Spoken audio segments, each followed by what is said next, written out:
మన తండ్రి కుమార పరిశుద్ధాత్మ దేవునికి వందనాలు స్తోత్రాలు చెల్లించుకుంటూ దేవుడి దినం మనకిచ్చిన వాక్యము జెఫన్య గ్రంథము 3వ అధ్యాయము 17వ వచనం చదువుకుందాం. నీ దేవుడైన యెహోవా నీ మధ్యన ఉన్నాడు, ఆయన శక్తిమంతుడు, ఆయన మిమ్మును రక్షించును, ఆయన బహు ఆనందంతో నీ యందు సంతోషించును, నీ యందు తనకున్న ప్రేమను బట్టి శాంతము వహించి నీ అందరి సంతోషం చేత ఆయన హర్షించును. దేవుడి వాక్యం ద్వారా మనల్ని దీవించును గాక. దేవుడు వాగ్దానం చేస్తున్నాడు ఈవేళ మనకి, నీ దేవుడైన యెహోవా నీ మధ్యన ఉన్నాడు కాబట్టి మనము అధైర్యపడకూడదు. మనకి ఏ సమస్య వచ్చినా మనం అధైర్యపడకుండా ఉండాలి అంటే మనం ఈ వాక్యాన్ని ధ్యానిస్తూ ఉండాలి. మన దేవుడైన యెహోవా మన మధ్యన ఉన్నాడు, మన రక్షకుడైన యేసుక్రీస్తు ప్రభువారు మనతో ఉన్నారు, పరిశుద్ధాత్మ దేవుణ్ణి మనకు తోడుగా ఇచ్చారు. కాబట్టి మనము భయపడక్కర్లేదు, దిగులు పడక్కర్లేదు, జడియక్కర్లేదు. మన దేవుని ఆధారం చేసుకుంటే మన దేవుడు ఎప్పుడు మనతోనే ఉంటాడు. ఆయన శక్తిమంతుడు, ఆయన మిమ్మును రక్షించును. ఏదైనా ఇబ్బంది వచ్చిందా, తప్పుకోలేని సమస్య వచ్చిందా, ఆ తప్పుకోలేని సమస్య ఎలా సాల్వ్ చేసుకుందామా అని దిగులు పడుతున్నారా? దిగులు పడొద్దు, దేవుని పాదాల యొద్ద పెట్టండి. ఏదైనా ఇబ్బందికరమైన పరిస్థితి ఎదురవుతుందా, దేవుని పాదాల యొద్ద పెట్టండి. ఆయన మీ మధ్యన ఉన్నాడు అని వాక్యం తెలియజేస్తుంది. ఆయన మిమ్మల్ని రక్షించును, ఆయన మీ యందు ఆనందించును. ఆయన శక్తిమంతుడు, ఆయన సర్వశక్తి గల దేవుడు అని ఆయనకి పేరు కదా. ఇంకా మనము దేనికి దిగులు పడాల్సిన పని లేదు కదా. మనం ఏదైనా కొరతగా ఉందంటే ఆ కొరతను యేసు ప్రభు ద్వారా తండ్రికి విజ్ఞాపన చేసినప్పుడు దేవుడు తప్పకుండా వాటిని నెరవేరుస్తాడు. మనకేదైనా సమస్య వచ్చిందంటే మన తండ్రి అయిన దేవుని మొరపెట్టుకున్నప్పుడు మన యేసుక్రీస్తు ప్రభు వారి ద్వారా వాటిని మనకి అనుగ్రహిస్తాడు.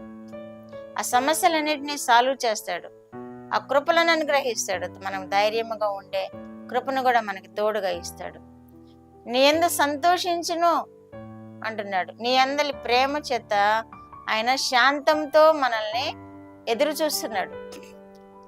మనల్ని శాంతంతో మనం ఆయన కృప కొరకు కనిపెట్టుకోవాలని శాంతంతో ఎదురు చూసే దేవుడుగా ఉన్నాడని మనము జ్ఞాపకం చేసుకొని ఆయన ఆధారం చేసుకున్నాము. ప్రతి అంశంలోనూ జయం పొందుదాం.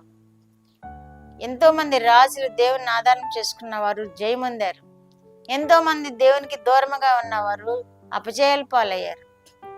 మనం రాజులను చూస్తున్నప్పుడు ఎవరైతే దేవుని హత్తుకొని దేవుని మీద ఆధారపడ్డారో వారు జయం వెంబడి జయం పొందారు. ఎవరైతే దేవుని తిరస్కరించి దూరంగా ఉన్నారో వారు అపజయాల పాలయ్యారు.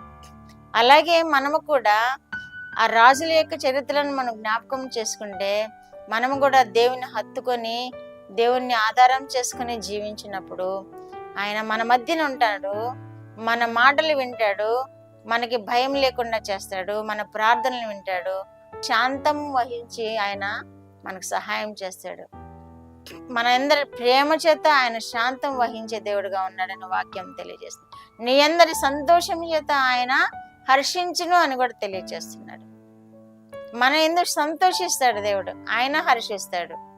దేవుడు ఎంత గొప్ప మాటలు మనకి ఇస్తున్నప్పుడు మనం దేని గురించి చింతపడకూడదు, దేని గురించి వేదన పడకూడదు, దేని గురించి దిగులు పడకూడదు. ఆయన మీద ఆధారపడదాము. ఆయనే మనకు జయమిచ్చే దేవుడని, ఆయనే మనకి కృపలను అనుగ్రహించే దేవుడని మనము వాక్యం ద్వారా నేర్చుకుంటున్నాం. కాబట్టి ఆయనను స్తుతిద్దాము, గానపరుద్దాము, ఆయన వైపు చూద్దాం. మనకేది సమస్య వచ్చినా ఆయన వైపు చూద్దాము. ఏ దిగులుగా ఉన్న సమస్యలు లేకుండా ఉండాలి అంటే, ఆ దిగులు లేకుండా ఉండాలి అంటే దేవుని వైపు చూద్దాము.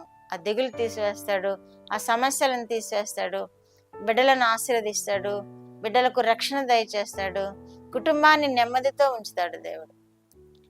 నీ దేవుడైన యెహోవా నీ మధ్య ఉన్నాడు అంటే ఇంకా మనకు దిగులేముంది? నీ దేవుడు నీ మధ్య ఉన్నాడు అంటే మనకి దిగులేమీ ఉండదు.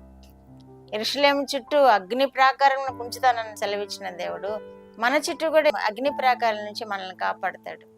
ఏ శత్రుభయం లేకుండా మనల్ని కాపాడుతాడు. యోబు చుట్టూ అగ్నిగా ఉండి కాపాడిన దేవుడు మన చుట్టూ కూడా అగ్నిగా ఉండి కాపాడుతాడు. మన మధ్య ఉండే దేవుడు మనకి అగ్నిగా ఉండి మనల్ని కాపాడుతాడు. అగ్నిగా ఉండి సాతాను చర్యలను లయపరుస్తాడు.